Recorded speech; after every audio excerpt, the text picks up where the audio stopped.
Bine ima rad čokolado.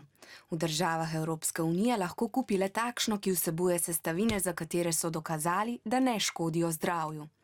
V trgovini v njegovem mestu pa bi se kmalu lahko znašla tudi čokolada kanadskega proizvajalca.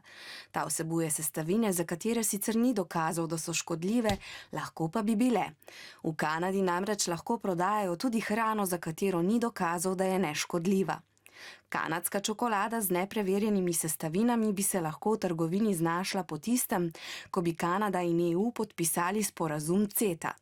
Kratica CETA pomeni celovit gospodarski in trgovinski sporazum, napisan pa je na 1598 straneh. Zagovorniki sporazuma so prepričani, da bo ta izboljšal trgovanje med državami. Slovensko podjetje Industrija jekla bi na primer lažje trgovalo na kanadskem trgu in tako več zaslužilo.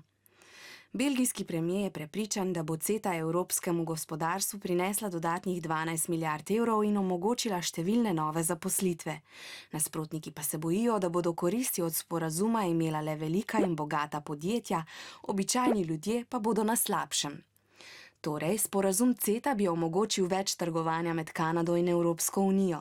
Podpisan še ni, ker se nasprotniki sporazuma bojijo, da bi to lahko med drugim za Evropo pomenilo hrano slabše kakovosti.